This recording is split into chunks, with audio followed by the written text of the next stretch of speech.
ये क्वेश्चन है, किसी प्रत्यावर्ती धारा परिपथ में विभवांतर तथा धारा को क्रमशः V equal to 100 sine 100 pi t volt तथा I बराबर में 100 sine 100 pi t plus pi by 3 milli ampere से प्रदर्शित किया जाता है। परिपथ में वैशक्ति ज्ञात कीजिए। क्वेश्चन ये है, ठीक है। इसको करने के लिए फार्मूला दिया, V तुम्हारा वैल्यू दिया है V equal to 100 sine 100 t, इतना दिया हुआ, और I इक्वल टू दिया है 100 साइन 100 टी प्लस में पाई बाई 3, ठीक, इतना दिया हुआ है। तो यहाँ पे तुमसे पूछा है वो क्या पूछा है, वैशक्ति P बराबर होता है V, अगर DC करंट है तो VI होता है, और अगर AC करंट है तो IRMS वैल्यू लेंगे, ठीक है, IRMS। अल्टरनेटिंग करंट में हमेशा IRMS और VRMS चलता है, तो VRMS और I का IRMS, दोनों का RMS वैल्यू लेंगे, ठीक है, RMS वैल्यू। और इसमें जो है एक चीज़ एडिशनल आ जाती है, पूरा सब कुछ फार्मूला cos फाई का, समझ गए। तो अब इसमें तुम्हारा VRMS तो यहाँ से मिल जाएगा, 100 नहीं होगा, वो क्या होगा, अब ध्यान आया, कितना होगा, 100/√2 होगा। और इसी प्रकार से IRMS जो होगा ये 100 में ये भी √2 हो जाएगा, क्योंकि ये V0 की वैल्यू है, ये भी V0 की वैल्यू है, ठीक है। मैं ज़्यादा डिटेल में नहीं लिख रहा हूँ इसको, ठीक है। और फाई की वैल्यू जो है, दोनों समीकरण से देख लो कितने बनेगा, 5 पाई बाई 3 बनेगा, समझ गए, बस आंसर हो गया, ठीक है। अब सिर्फ और आंसर निकालने में टारगेट करो, ज़्यादा थ्योरी में मत जाओ, ठीक है। तो यहाँ से तुम वैल्यू पुट कर दोगे तो 100/√2 इंटू में 100/√2 इंटू में cos फाई की वैल्यू पाई बाई 3 हो गया, काम ख़त्म, आंसर आ जाएगा, ठीक है। 100/100 तो 100 इंटू 10,000/2 गुणे में cos फाई की cos 60, मतलब कि 1/2 ही आएगा ना, cos 60 की वैल्यू, क्यों। इसको सॉल्व करोगे तो 2 दूनी 4, 10,000/4 मतलब 2,500 वाट, ठीक है, इतना आ जाएगा। इसको आप देख लेना। अब इसमें एक चीज़ और ध्यान देना है, 2,500 वाट नहीं आएगा, क्योंकि ये वाला तो वोल्ट में है, मात्रक देखो इसका, ये वोल्ट में है, ठीक है, ये काहे में है, मिली एम्पियर में है। तो यहाँ इसको जब रखोगे यहाँ, तो आई की जो वैल्यू आएगी वो भी मिली एम्पियर में ही आएगी, क्योंकि यहाँ पे इसके पूरे का जो मात्रक होता है ना, ये यहाँ पे जो मात्रक लिखा है मिली एम्पियर और वोल्ट, तो ये वाला वोल्ट जो है इसका मात्रक बताएगा, ये वाला मिली एम्पियर इसका मात्रक बताएगा। साइन का तो कोई साइन इसका तो कुछ मात्रक ही नहीं होता, समझ गए। तो यहाँ से तुम्हारा हमने गलती क्या करी, यहाँ पे जो वैल्यू रखे हैंगे यहाँ पे हम यहाँ पे लिखना पड़ेगा, बराबर में लिख दो 100/√2 गुणे में 10⁻³ एम्पियर हो जाएगा। तो यहाँ पे भी गुणे में 10⁻³ कर दो, यहाँ पे भी 10⁻³ कर दो, यहाँ फिर 10 ये 3 हट जाएगा, तो यहाँ से क्या आ जाएगा 2.5 वाट, ठीक है। ये एक्चुअल आंसर हो जाएगा, ठीक है। अच्छा सवाल था, ये सवाल पूछा जाता है हमेशा 2 नंबर 3 नंबर में, ठीक है। नेक्स्ट क्वेश्चन क्या है तुम्हारा, ये क्वेश्चन है किसी निम्नलिखित में समन्यूट्रॉनिक, क्या लिखा है, समन्यूट्रॉनिक युग्म है, ठीक है। तो ये नेक्स्ट क्वेश्चन है, फर्स्ट का खा, इसको जो है ये -z करके सॉल्व कर लोगे। आंसर कौन सा आएगा इसका, तो एक सेकेंड, तो पहले का जो आंसर होगा वो हो जाएगा तुम्हारा, पहले का आंसर हो जाएगा फर्स्ट पार्ट, ठीक है। और दूसरा फर्स्ट पार्ट नहीं होगा, फिफ्थ पार्ट होगा, सॉरी थर्ड पार्ट, पहले का की बात कर रहा हूँ। खा का जो होगा आंसर वो पहला पार्ट हो जाएगा, इसका a-z करके निकाल लेना, ठीक है। अब अगर इतना आता होगा तो कर लोगे, इसका फर्स्ट पार्ट आएगा, ठीक है। अब जल्दी जल्दी कराएंगे। नेक्स्ट क्वेश्चन है, किसी विद्युत चुंबकीय तरंग में चुंबकीय क्षेत्र का आयाम 3 × 10⁻⁻10 टेस्ला है। यदि तरंग की आवृत्ति 10⁻12 हर्ट्ज है तो संबंधित विद्युत क्षेत्र का आयाम है। ये क्वेश्चन है। ये भी इसमें जो है तुम्हारा दिया हुआ है वैद्युत क्षेत्र का आयाम। तो वैद्युत क्षेत्र का आयाम जो दिया रहता है, जब भी कभी तुम वैद्युत क्षेत्र विद्युत तरंग का जो चुंबकीय वैद्युत क्षेत्र वाला पार्ट लिखते हो तो ई बराबर में E0 sine omega t plus something phi वगैरह कुछ भी लिखा रहता है इस तरीके से, ठीक है। तो उसमें ये वाले पार्ट को आयाम बोलते हैं, ठीक है, जो साइन के पहले लगा रहता है। किसी भी कोई भी चुंबकीय कोई भी तरंग का फार्मूला हो, उसके साइन के पहले, साइन या कॉस के पहले जो वैल्यू लगी रहती है उसी को बोलते हैं आयाम, ठीक है। तो ये आयाम हो गया, याद रखना हमेशा के लिए, ठीक है। इसकी वैल्यू दे रखा है इसने, E0 कितना दे रखा है, 3 × 10⁻⁻10 टेस्ला, ठीक है। अब तुमसे पूछ रहा है इसकी वैल्यू नहीं, चुंबकीय क्षेत्र का आयाम दे रखा है। चुंबकीय क्षेत्र यहाँ पे क्या हो जाएगा, ई की जगह बी हो जाएगा, वो कुछ नहीं होगा, ठीक है। तो चुंबकीय क्षेत्र का आयाम दे रखा है सारी, वो गलती से मैंने वैद्युत क्षेत्र। अब उसने पूछा किसका है, वैद्युत क्षेत्र का आयाम पूछा, उसमें उसने तुमसे E0 की वैल्यू पूछ दिया, ठीक है। यहाँ तक बात समझ में आई। तो यहाँ से ये हमेशा जो है वैद्युत क्षेत्र का आयाम दिया हुआ है, चुंबकीय क्षेत्र का E0 की वैल्यू पूछ रहा है। तो E = मैंने बोला था BC होता है, ठीक है। तो E0 तो इसी हिसाब से E0 = B0C होगा बस। तो यहाँ पे E0 की वैल्यू तुम्हारा पूछा हुआ है, अब B0 दे दिया 3 × 10⁻⁻8। C की वैल्यू जो है यहाँ पे नहीं दिया हुआ है, तो C की वैल्यू नहीं दिया तो अपने तरफ से लग दो 3 × 10⁻8, ठीक है। तो सॉल्व कर लोगे तो 3 × 9 गुणे में 10 ये -10 है, ये -10 है, ये प्लस का 8 है, तो 10⁻−2 बचेगा, ठीक है। तो 9 गुणे में 10⁻−2 यही हो जाएगा। इसका जो मात्रक होगा वोल्ट पर मीटर कर दो, या जो भी चुंबकीय क्षेत्र का SI यूनिट में मात्रक होता है। तो इसका आंसर कौन सा हो जाएगा, आंसर तुम्हारा ये हो जाएगा सेकंड पार्ट। ये आंसर यहाँ पे ये महत्वपूर्ण नहीं, एक विकल्प है, तो कभी मारने से सही हो सकता था। महत्वपूर्ण ये है कि ये क्वेश्चन तुम्हारे 2 या 3 नंबर में पूछ देगा, ठीक है, इसी कॉन्सेप्ट पे। नेक्स्ट क्वेश्चन है तुम्हारा, किसी चालक में धारा I प्रवाहित होने पर मुक्त इलेक्ट्रॉनों का अपवाह वेग V है। यदि उसी धातु के दुगनी त्रिज्या के तार में धारा 2I हो तो इलेक्ट्रॉन का अपवाह वेग होगा। ये क्वेश्चन इसको सॉल्व करते हैं। तो इसमें दिया हुआ है हमारा अपवाह वेग, क्वेश्चन नंबर घ, अपवाह वेग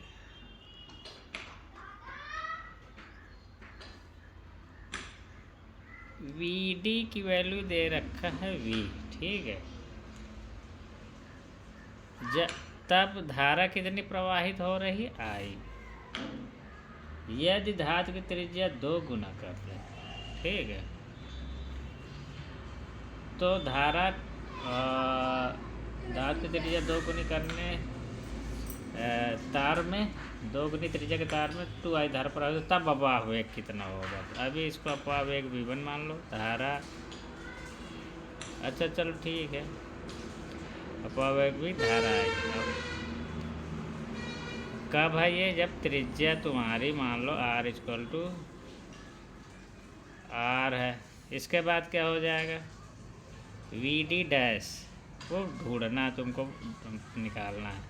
उसमें धारा कितनी है, 2I है, और R की वैल्यू कितनी हो जाएगी, 2R हो जाएगी, ठीक। इधर नहीं दिख रहा होगा तो अब देखने लगेगा।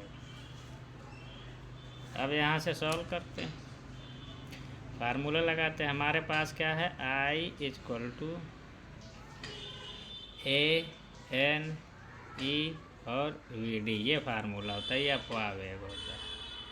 में वैल्यू पुट कर देते हैं। प्रथम कंडीशन के अनुसार क्या होगा, प्रथम कंडीशन के अनुसार होगा VD की जगह में हमने V लिख दिया, I की जगह में स्मॉल I लिख दिया, जो भी वैल्यू है, और त्रिज्या हमने कुछ मान रखा है, एरिया की जगह पे पाई आर का स्क्वायर,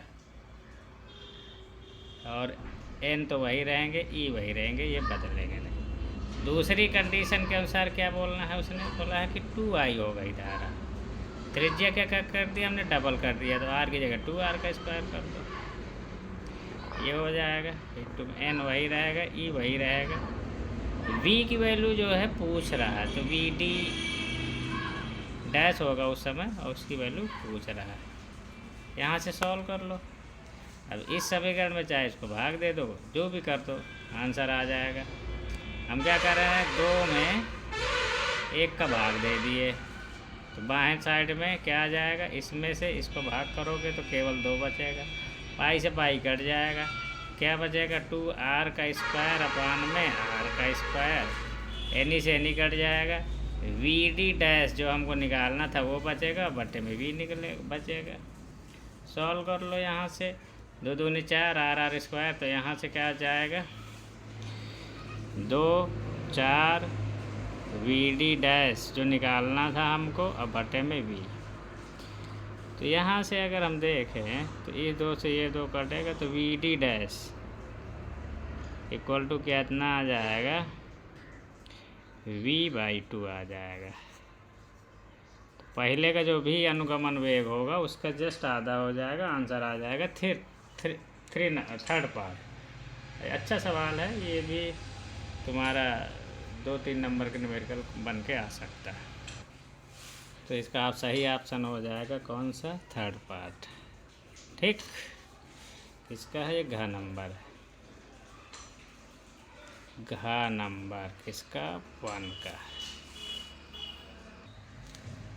तो 1 का अंगा है 3,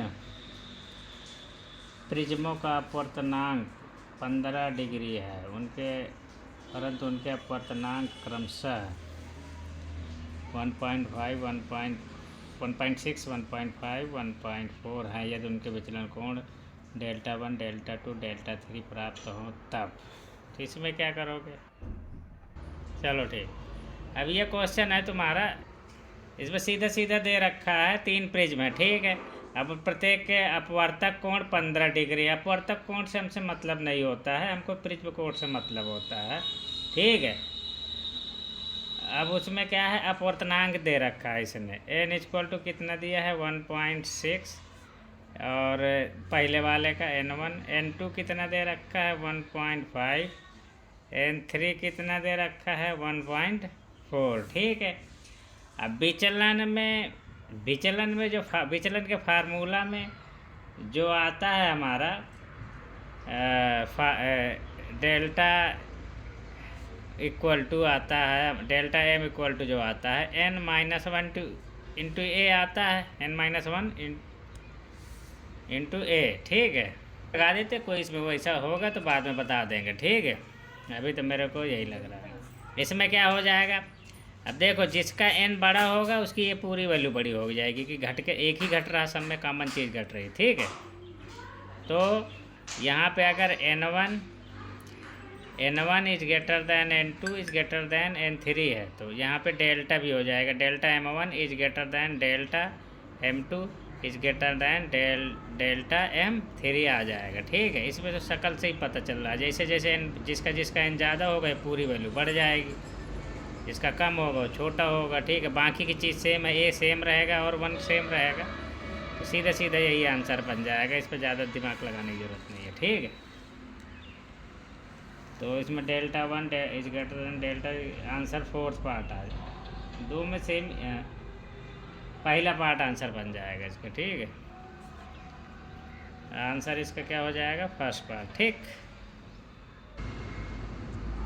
क्वेश्चन में दे रखा है यदि ये तो है ही नहीं, सिलेबस में ही नहीं है, ठीक है, इसको छोड़ो। ये हो जाएगा 1 का 4, ये सिलेबस में नहीं है, इसको हटा देते हैं, ठीक। इसको तो सॉल्व ही नहीं करेंगे, ये सिलेबस में नहीं। हेलो, इसमें क्वेश्चन में है यदि क्वेश्चन है यदि सूक्ष्मदर्शी के अभिदर्शक व नेत्रिका के आवर्धन क्रमशः m1 m2 है, तब सूक्ष्मदर्शी की आवर्धन क्षमता का सूत्र लिखिए। इसको देखो, जब कब संयुक्त सूक्ष्मदर्शी क्या है, लेंसों का कॉम्बिनेशन है सिंपली, ठीक है। एक लेंस अभिदर्शक होता है, फिर नेत्रिका होती है, ठीक है। तो हालांकि इसका अभिदर्शक छोटा होता है, नेत्रिका बड़ी होती है नेत्रिका के द्वारा। कुछ भी हो, चाहे एक लेंस हो चाहे 10 लेंस हो, अगर इसका आवर्धन m1 है, इसका आवर्धन m2 है, तो दोनों का कंबाइंड जो आवर्धन आएगा वो m1 × m2 कर दो, काम ख़त्म, ठीक। गुणा कराते चले जाओ, आवर्धन अपने आप आ जाएगा। तो आंसर इसका कितना हो जाएगा, m1 × m2, काम खत्म। शंट प्रतिरोध के बारे में पूछ रहा है कि शंट प्रतिरोध से क्या अभिप्राय है। इसको तुम लोग बुक से कर लेना, वैसे मैं थोड़ा सा बता देता हूँ। जब हम गैल्वेनोमीटर को अमीटर में चेंज करते हैं, ठीक है। जब गैल्वेनोमीटर मान लो ये है तुम्हारा, इसको अमीटर में चेंज करने के लिए हम इसके समांतर क्रम में एक प्रतिरोध लगाते हैं, बहुत निम्न प्रतिरोध लगाते हैं। तो इसी प्रतिरोध को हम शंट प्रतिरोध बोलते हैं, ठीक। तो बोल देना कि जब गैल्वेनोमीटर को अमीटर में बदलने के लिए या परिवर्तित करने के लिए एक निम्न प्रतिरोध गैल्वेनोमीटर के समांतर में लगाते हैं, इसी को शंट कहते हैं, ठीक। बस बाकी बुक में लिखा होगा, ठीक, शंट क्या होता है। क्वेश्चन नंबर दूसरा का क्वेश्चन है, वैद्युत परिपथ के लिए किरचॉफ का प्रथम नियम क्या है। इसको जब करोगे तो इसका सिंपल फार्मूला है सिग्मा i = 0। प्रथम नियम का मतलब अगर किसी जंक्शन में बहने वाली आने वाली समस्त धाराओं का बीजगणितीय योग 0 होता है। जैसे ये आ रही है, ये तीनों जा रही है जंक्शन में, तो यहाँ से हो जाएगा जो आने वाली होगा उसको प्लस साइन के लिए लिख लो। इसका नाम I1 कर दो, इसका I2 कर दो, इसका I3 कर दो, इसका I4 कर दो, इसका I5 कर दो। तो यहाँ पे हो जाएगा I1 + I2 - I3 - I4 - I5 that is equal to 0। यही हो गया किरचॉफ का नियम। चित्र बना देना, लिख देना, ठीक। नेक्स्ट क्वेश्चन में कह रहा है कि स्वप्रेरण गुणांक की परिभाषा लिखिए। स्वप्रेरण गुणांक की परिभाषा बुक से लिख लेना, ठीक। तो नेक्स्ट क्वेश्चन है, m द्रव्यमान का कण v चाल से गति करता है यदि कण की संगत द्विपरागली तरंगदैर्घ्य का सूत्र लिखिए। ये क्वेश्चन है। इसमें द्विपरागली क्वेश्चन नंबर कौन सा है, अंगा 2 का अंगा। द्विपरागली तरंगदैर्घ्य लैम्डा बराबर होता है h/mv, जहाँ पे h = प्लांक नियतांक हो जाएगा और m क्या हो गया, कण का द्रव्यमान हो जाएगा, v हो जाएगा कण का वेग। ये तुमको लिख के दिखाना पड़ेगा। लैम्डा तरंगदैर्घ्य है ये, हम खत्म। इसमें ज़्यादा टाइम खराब करने का मतलब बनता नहीं है। क्वेश्चन है, वैद्युत द्विध्रुव की अच्छी रेखा पर वैद्युत विभव का सूत्र लिखिए। ये भी आसान क्वेश्चन है, इसको आराम से कर सकते हो अगर रटा। इसको जब लिखोगे तो भाई जो क्वेश्चन में लिखा है वही पहले पूरा तो उतार देना कि वैद्युत द्विध्रुव की अच्छी रेखा पर वैद्युत विभव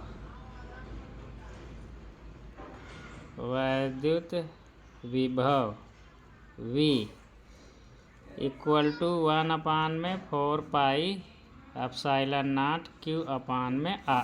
ये तो उसका नहीं होगा, अच्छी स्थिति के लिए हो जाएगा 1/4πε0 P/r²। ये फार्मूला होता है, ठीक है।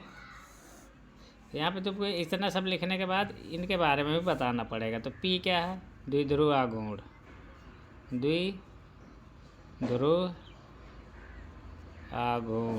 R क्या है, द्विध्रुव आघूर्ण से बिंदु, उस बिंदु को धीरे जिस बिंदु पर ये विभव निकाला गया है। तो ये बात लिखनी पड़ेगी, यहाँ पे लिखना पड़ेगा द्विध्रुव के मध्य बिंदु से अभीष्ट बिंदु की दूरी, अभीष्ट बिंदु की दूरी, अभीष्ट का मतलब जहाँ जिस बिंदु पर वैद्युत क्षेत्र निकाला गया। ठीक है, नेक्स्ट क्वेश्चन तीसरा बोल रहा है, कह रहा है कि 5 सेंटीमीटर त्रिज्या वाली एक कुंडली 1.5 न्यूटन पर एम्पियर मीटर के एक समान चुंबकीय क्षेत्र में रखी है। यदि कुंडली में फेरों की संख्या 100 हो, इसमें 2 एम्पियर की धारा प्रवाहित की जाती है, तब ज्ञात कीजिए कुंडली का चुंबकीय द्विध्रुव आघूर्ण और कुंडली का पर अधिकतम बल आघूर्ण। दो चीज़ पूछा, तो इसको करते हैं पहला 3 का इसमें क्या है, एरिया दिया हुआ कुंडली का, एरिया दे रखा है 5 सेंटीमीटर स्क्वायर, इसको मीटर में कन्वर्ट कर दो, 5 गुणे में 10⁻⁻4 मीटर स्क्वायर हो जाएगा। ठीक, इसके बाद है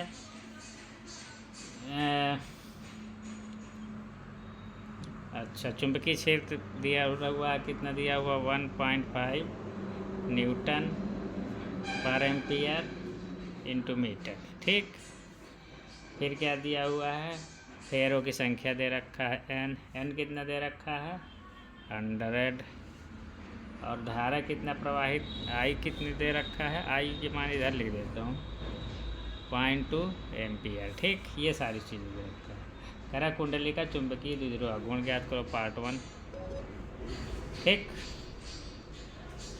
यहाँ से हो जाएगा तुम्हारा द्विध्रुव आघूर्ण का सिंपली फार्मूला होता है, इसको m बोलते हैं, m बराबर में IA, अगर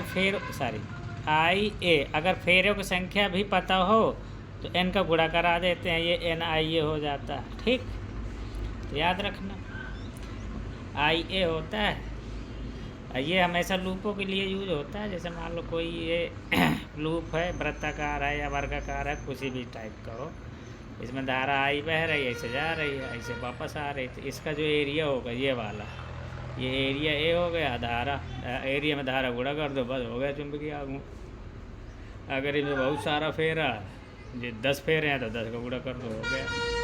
तो यहाँ से m बराबर कितना हो जाएगा, n 100 है, I कितनी है 0.2, एरिया कितना है 5 गुणे में 10⁻⁻4, आंसर आ जाएगा यहाँ से।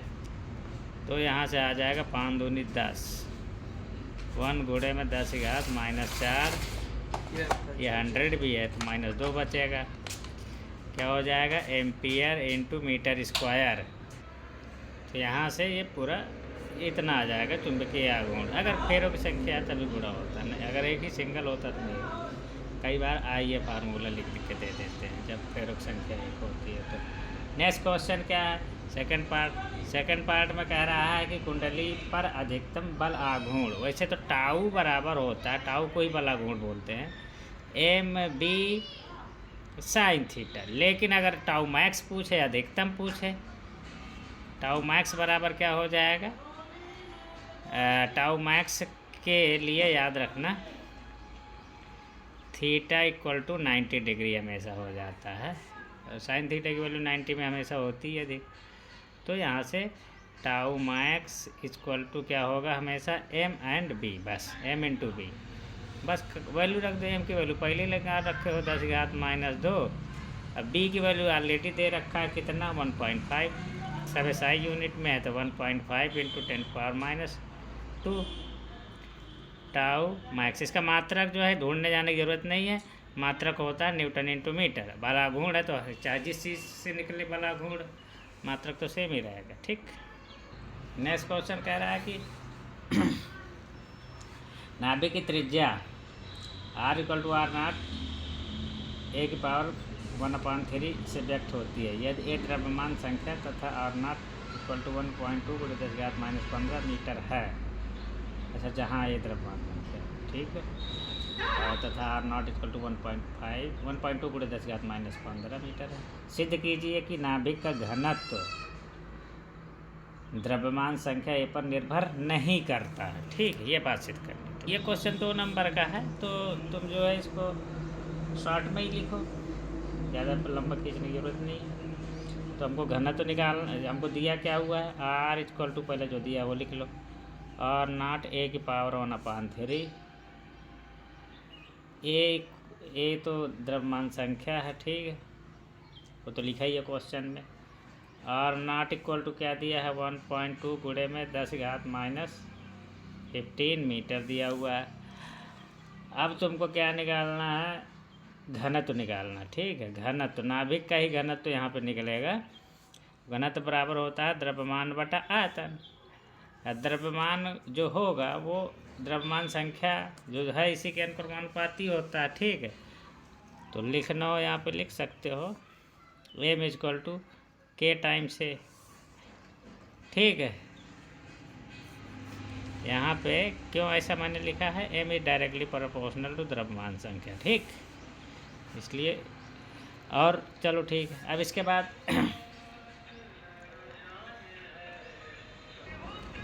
इसके बाद जो है, चलो ठीक है, अब यहाँ पे एम इक्वल टू के ले लिया हमने। अब हम घनत्व निकाल लेते हैं। आयतन क्या होगा हमारा, 4/3 पाई, और आर का क्यूब होगा 4/3 पाई। आर की जगह में हम लिख सकते हैं R0 ए पावर में 1/3, ठीक।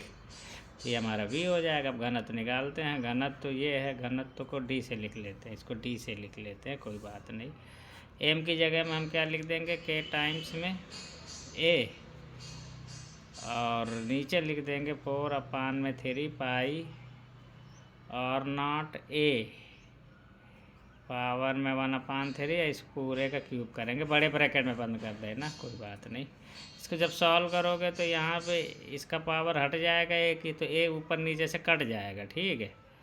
तो अगर ये तो सिंपल मैथमेटिक्स है, जो बच्चे मैथमेटिक्स वाले होंगे उसको सॉल्व करना इसके लिए बहुत आसान है। तो R0 की पावर में 3 ए हो जाएगा, तो ए से ए कट जाएगा, तो तुम्हारा जो डी आएगा के टाइम्स में 4/3 पाई R0 का क्यूब, ठीक है। ये इतना आ गया। तो यहाँ पे के जो है कांस्टेंट ही होगा, इसलिए घनत्व हमेशा कांस्टेंट रहेगा, द्रव्यमान संख्या पर निर्भर नहीं करता। यहाँ पे द्रव्यमान संख्या ऊपर नीचे से कट गई, लिख देना कि अतः जो इसमें लिखा है प्रश्न में कि सिद्ध कीजिए कि नाभिक का घनत्व द्रव्यमान संख्या पर निर्भर नहीं करता, यहाँ पे आता है लिख दो। अब बाकी वही लैंग्वेज उतार दो। आता है नाभिक का द्रव्यमान, नाभिक का घनत्व, सॉरी, नाभिक का घनत्व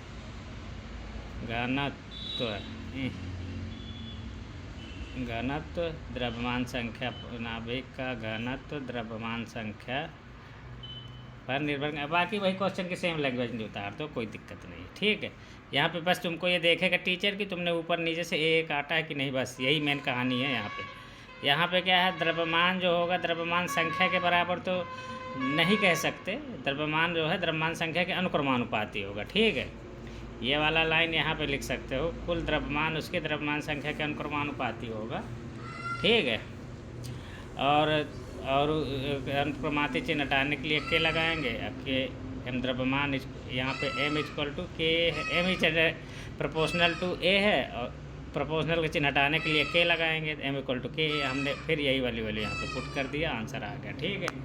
तो कुछ बच्चे इसको डायरेक्ट एम की बराबर ए लिख देंगे, वो भी सही माना जाएगा, क्योंकि ए जो होता है वो AMU में ही होता है। द्रव्यमान ए जो होता है AMU में ही उसका द्रव्यमान मात्रक वह द्रव्यमान होता है, बस उसका मात्रक AMU होता है फिर उस वहाँ पे, ठीक है। तो के लगा दोगे तो थोड़ा बेहतर हो जाएगा, और कुछ नहीं, ठीक। सिलेबस में नहीं है एंड गेट वाला, ठीक है। अब फिर तुम्हारा बचेगा उसके बाद, अच्छा सवाल है ये 2 नंबर का जो सवाल पूछा है, इसको 3 नंबर में भी पूछ देगा और ज़्यादा नंबर में पूछ सकता है, मर्जी उसकी। तो ये क्वेश्चन में लिखा हुआ है कि 10 ओम प्रतिरोध के तार को खींच, इसकी लंबाई 3 गुना की जाती है। अब इस तार को 3 बराबर भागों हिस्सों में काटकर चित्रानुसार वैद्युत परिपथ में जोड़ा जाता है। ए तथा बी के बीच संयोजन के कुल प्रतिरोध ज्ञात कीजिए। तो इसमें 10 ओम का प्रतिरोध है। अगर ये अभी ये तार है, ठीक है, और इसका ओम प्रतिरोध कितना है 10 ओम।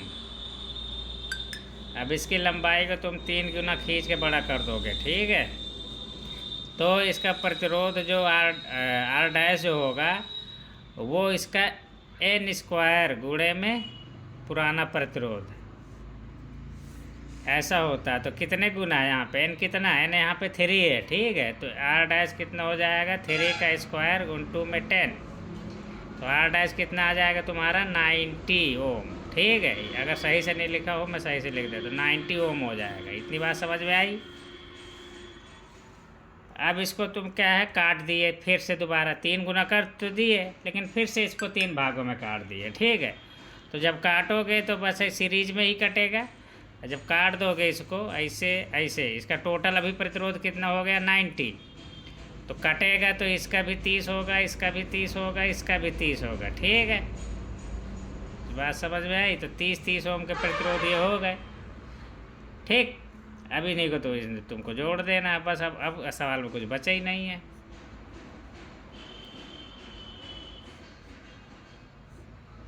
ठीक। यहाँ पे ए है, यहाँ पे बी है। अब ये भी 30 ओम का है, ये भी 30 ओम का है, ये भी 30 ओम का है, ठीक। तो इनको सॉल्व करना है। तो 30 ये तो श्रेणी क्रम में है, 60 हो जाएगा कि नहीं। तो 1 में R A B equal to, ये दोनों तो 60 हो जाएंगे, अपना सॉल्व करके दिखा देना, ठीक है। यहाँ पे नंबरिंग कर लो ए बी, इसको सी डाल दो, ठीक है। तो पहले हालांकि अगर नियमतः लगाओगे तो सबसे पहले 1 में आर ए सी बी की तरफ से निकालोगे, ए सी बी की तरफ से नहीं, 1 में नहीं होगा तो सीरीज में होगा। तो इसको ऐसे कर देते, आर ए सी बी बराबर में हो जाएगा 30 + 30 इक्वल टू 60, ठीक है। अब यहाँ से निकाल लो आर ए बी 1 में कितना हो जाएगा, 1 में 60 + 1 में 30, ये वाला दोनों समांतर क्रम में है, ठीक है। सॉल्व करोगे तो आर ए बी, जब इसको सॉल्व करोगे तो 30 × 60 बटे 30 + 60 मतलब 1800, ये हो जाएगा 30 × 60 बटे में 30 + 60 कितना हो गया 90, 90 से 9 36 का 18, तो 20 ओम बचेगा सर, ठीक है। सॉल्व कर लेना, 20 ओम आ जाएगा आंसर, ठीक। नेक्स्ट क्वेश्चन है चौथे का, बोहर परमाणु मॉडल के आधार पर सिद्ध कीजिए कि स्थायी कक्षा में इलेक्ट्रॉनों का परिक्रमण काल t मुख्य क्वांटम संख्या n के घन के अनुक्रमानुपाती होता है। इसको सॉल्व कर लेना, ठीक है। पहली बात तो इसमें क्या निकाल लेना है तुम्हें, वेग का। अगर 3 नंबर का सवाल है, अगर तुम्हें रटा है वेग का फार्मूला आता है, ठीक है, तो यहाँ पे वेग का फार्मूला लिख दो, इसके बाद उसका लिख दो जो कि तुमको परिक्रमण काल t बराबर में 2πr/v, 2 चीज़ें चाहिए। तो v का फार्मूला पता हो और r का फार्मूला पता हो, इसमें रख के कैलकुलेट कर देना तो अपने आप n आ जाएगा, ठीक है। तो ये वाले मैंने बोल रखा था, इनको रट लो। अगर रटे रहोगे वहाँ पे बैठ के निकालने का मतलब है कि 6 नंबर का क्वेश्चन सॉल्व करना, तो निकालने की ज़रूरत नहीं है, रटे हो वैल्यू पुट कर दो, अपने आप आंसर आ जाएगा, ठीक है। 3-4 स्टेप में इसको रट लेना, रटा नहीं है अगर तो ये वाला क्वेश्चन तो जो है इसको बुक से देख लेना, बुक में ये सॉल्व है, ठीक है। इसको अननेसेसरी इसमें टाइम ख़राब करने कोई मतलब नहीं है। यहाँ से v की वैल्यू r की वैल्यू बुक से देख के यहाँ पे पुट कर देना, काम करता हूँ। चौथे का खा है, प्रकाश के विवर्तन के एकल छिद्र के प्रयोग में तरंग लैम्डा बराबर 660 नैनोमीटर के प्रथम निम्नलिखित की दूरी दूसरी तरंगदैर्घ्य λ2 के प्रथम उच्चिष्ट से संपात्य है, तो तरंगदैर्घ्य λ2 का मान ज्ञात कीजिए, ठीक है। इसमें देखो ये क्वेश्चन यहाँ से स्टार्ट हो रहा, क्वेश्चन नंबर 4 का खा पाठ। ये अच्छा सवाल है, इसको ध्यान रखना। ये होता है उच्चिष्ट के लिए हो गया ये, ठीक है। नहीं, ये निम्निष्ठ होगा, ठीक है, ये निम्निष्ठ है, निम्निष्ठ। ये क्या हो, ये वाला क्या हो गया, उच्चिष्ट, ध्यान रखना। तो ये निम्निष्ठ हो गया, उच्चिष्ट हो गया। प्रथम निम्निष्ठ की बात करेंगे तो n की जगह 1 हो जाएगा, ठीक है। और तो थीटा 1 हम निम्निष्ठ की बात कर रहे हैं यहाँ पे, तो एक में डैश लगा देते हैं हमने निम्निष्ठ वाले में। यहाँ पे थोड़ा सा डैश मत लगाओ, यहाँ पे लगा दो डैश, इसमें वाले में लगा दो, ठीक है। तो प्रथम निम्निष्ठ में n की जगह 1 रख देंगे, लैम्डा की जगह लैम्डा 1 ऑलरेडी दिया हुआ है। ए हो गई जो जिस भी छिद्र से विवर्तन होता है, ठीक है। दूसरा λ2 के लिए क्या है, प्रथम उच्चिष्ठ की बात कर रहा है। उच्चिष्ठ के लिए हमेशा फार्मूला होता है n, ये वाला n+1/2 λ/a, n+1/2 λ/a। अब प्रथम की बात किया है इसलिए n की जगह 1 डाल दिया यहाँ पे, ठीक है। दोनों में प्रथम शब्द लिया है तो इसमें भी n=1 डालेंगे, इसमें भी n=1 डाला है, n1+1/2 λ/2। इसमें तरंग दैर्घ्य बदल जाएगी, λ1 की जगह λ2 हो जाएगी, बटे ये दोनों को बराबर कर दिया। कह रहा दोनों समपाती हैं, समपाती होंगे तो दोनों को कोणीय स्थिति बराबर होगी, दोनों को इक्वल कर दिया, ठीक है। तो यहाँ से जब सॉल्व करोगे तो λ2 की वैल्यू 440 नैनोमीटर आ जाएगी, नैनोमीटर, ठीक। चलो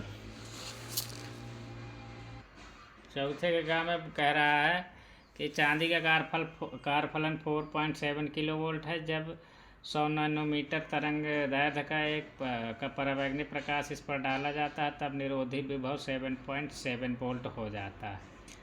जब 200 नैनोमीटर तरंग दैर्घ्य के प्रकाश के लिए निरोधी विभव का मान ज्ञात कीजिए, वो जब कह रहा है तो बनाओ, अभी देखना, अभी देख लेना इसको, ग नंबर है ना। तो इसमें क्या हो जाएगा, ये चौथे का क्या है ना, एक बार और देख, चौथे का क्या है, ये है चौथे का, ठीक। ये मैं इसमें जो है दिया हुआ कारफलन W=4.7, ठीक है। अब कह रहा है कि जब λ1 मतलब λ1 100 नैनोमीटर का प्रकाश डाला जाता है तब निरोधी विभव को कहे से रिप्रेजेंट करते हैं, क्यों निरोधी विभव को कहाँ से रिप्रेजेंट करते हैं, VS लिख लो, जो भी लिख लो, अब पता नहीं कहाँ से नोट करते हैं, 7.7 होता है, ठीक है, या VS से करते हो जिससे करते हो, ठीक है। इतने वोल्ट है। और जब कह रहा है कि λ2 कितना हो, 200 नैनोमीटर, तब कितना होगा निरोधी विभव, तब स्टॉपिंग पोटेंशियल पूछ रहा है। अब ये पहले इसका नाम दे जो कि इसको भी डैश दे दो, ठीक है। तो पहले वाले के हिसाब से कहानी लिखें सिर्फ पहली कंडीशन के अनुसार, तो हमारा होता है E बराबर में W+K, ठीक है। तो E तो हमको मिल जाएगा इससे, ठीक है, यहाँ से। तो कहने का मतलब है E1 बराबर हो जाएगा W+K1, क्योंकि एक ही धातु पर बढ़ रहा है तो W तो सेम रहेगा दोनों केस के लिए। तो W1 W2 लिखने का कोई मतलब नहीं, दोनों में W सेम लिख दो, ठीक है। तो E1 की जगह में तुम्हारा हो जाएगा ये वाला hc/λ1, W तो सेम वही रहेगा। K1 की जगह में क्या हो जाएगा, K1 में निरोधी विभव इतना है 7.7, ठीक है। अब ये तो सब जूल में है, ये भी जूल में रहेगा, तो इसको भी या तो जूल में कन्वर्ट करो, ठीक है। तो इसमें या तो गुणा करके लिख दो 1.6 × 10⁻⁻19, ठीक है। तो ये वाला तो जूल में आएगा, ठीक है, ध्यान देना इस बात को। तो यहाँ से तुम लिखना चाहो लिख सकते हो 6.67 गुणे में 10⁻⁻34 गुणे में 3 गुणे में 10⁸ अब बटे में नैनोमीटर कितना है 100 गुणे में 10⁻⁻9 =W प्लस में ये, हालांकि ये 3 नंबर का दिया है, इसको 5 नंबर में भी पूछ सकता है, गुणे में 1.6 × 10⁻⁻19, ठीक है। इतना हो गया, समीकरण 1 बन गया। दूसरी कंडीशन वो कह रहा है कि जब हम 200 नैनोमीटर का प्रकाश डालते हैं तो इसमें क्या हो जाएगा, सब कुछ बदल जाएगा। दूसरी कंडीशन 6.6 × 10⁻⁻34, सब कुछ नहीं बदलेगा, देख लेना क्या क्या बदल रहा। 3 गुणे में 10 की घात 8 बटे में 100 की जगह यहाँ पे 200 हो जाएगा, गुणे में 10 की घात -9। ठीक है, ये तो लैम्डा की वैल्यू हो गई ना, मैंने डायरेक्ट कर दिया है। कार्यफलन वही रहेगा क्योंकि एक ही धातु पर प्रकाश डल रहा, तो कार्यफलन हमेशा धातु पर निर्भर करता है। यहाँ पे के पूछ रहा है तो के वैल्यू होगी। ठीक है, निरोधी विभव की वैल्यू पूछ रहा है, गतिज ऊर्जा निकाल लेना, उसके हिसाब से निरोधी विभव अपने आप आ जाएगा। ठीक है, तो यहाँ से अब देखो, या तो यहाँ से W की वैल्यू निकाल के यहाँ पे पुट करो। ठीक है, एक तो तरीका ये है, तो के की वैल्यू निकल आएगी जूल में, और फिर उसको कन्वर्ट कर लेना वोल्ट में, ईवी में। तो दूसरा तरीका ये है कि भाग दे सकते हो, चलो भाग मत दो, घटा दो, ये समीकरण 2 बन जाएगा। ठीक है, इसमें से इसको घटा दो तो W गायब हो जाएगा। ठीक है, ये वाली वैल्यू बड़ी है, ये छोटी है, ये बड़ी है, तो इसमें से इसको घटा दो, तो 2 में से 1 को माइनस कर दोगे तो 6.6 इंटू 10⁻34। हालांकि इनको सॉल्व करके भी लिख सकते हो आसानी से, समझ गए। खैर चलो रहने दो, कर दिया। तो गुणे में 3 गुणे में 10 की घात 8 बचेगा, कॉमन में क्या है 1 बटे में इसको, ये कितना हो जाएगा, बहुत ज़्यादा लंबा जाएगा क्या, 10 की घात -7, 1/, में क्या बचेगा 1 - 1/2, ये बचेगा। ठीक है, बाएं साइड में, दाहिने साइड में W से W कट जाएगा, तो क्या बचेगा 7.7 गुणे में 1.6 इंटू 10⁻19। ठीक है, अब दिख रहा है, ये इतना आ जाएगा। ठीक है, W तो कट ही जाएगा, अब माइनस में K आ जाएगा, इसको इधर ले आना। ठीक है, तो कोई बात नहीं, इतना आ जाएगा। अब इसको क्या है कि चलो अभी इसको और भी तरीका बताएंगे सॉल्व करने का। ये तो सिंपली 1/2 आ जाएगा ना, ये वाला, क्यों। तो इसको मैं क्या करूं, चलो ठीक है, इस ये आ जाएगा 6.6 इंटू 10⁻34 गुणे में 3 गुणे में 10 की घात 8 बटे में 10 की घात -7 और 1/2 और गुणे में ये क्या आ जाएगा, बस इतना ही आ रहा है। ठीक है, इक्वल टू तुम्हारा 7.7 गुणे 1.6 इंटू 10⁻19 माइनस के। देखो अब इस तरीके से सवाल को लगाओगे तो अब पता नहीं वहाँ पे तुम इसको हैंडल कर पाओ कि न कर पाओ। अच्छा, इस पर देखो, इसमें मेन इम्पोर्टेंट है कि आसानी से कैसे सॉल्व होता है। ठीक है, तो यहाँ पे 4.7 वो हमारा ईवी में वो है कार्यफलन है, λ1 पहले वाले तरंग दैर्ध्य है, दूसरी वाली 200 नैनोमीटर दूसरी वाली तरंग दैर्ध्य। E1 = W + K1 पहले वाली घटना के लिए, पहली वाली तरंग दैर्ध्य दूसरी वाले के लिए। E2 = यहाँ से लिखना हो लिख सकते हो लाइन, E2 = W + में K2। ठीक, तो E1 = W + K। हाँ बोलो,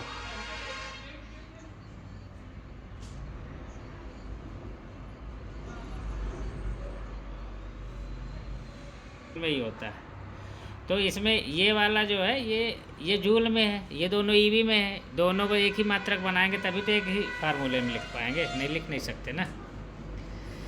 तो E1 = W + K1, K हमारा ये है, ये बटा पोटेंशियल जो ऊर्जा पोटेंशियल स्टॉपिंग विभव होता है उसमें 1.6 का मल्टीप्लाई कर दोगे तो वो जूल में कन्वर्ट हो जाता है। ठीक है, तो Sc/λ 4.7 + 7.7 गुणे 1.6 10⁻19। इसका गुणा इसलिए किया है क्योंकि इधर वाला जूल में है, ये दोनों वोल्ट में है। ठीक है, ईवी में है सारी, तो उनको जूल में कन्वर्ट कर लिया। इसी प्रकार दूसरे के लिए Sc/λ2 4.7, अब यहाँ पे हमको कुछ पता नहीं है स्टॉपिंग विभव, तो K2 लिख दिया है।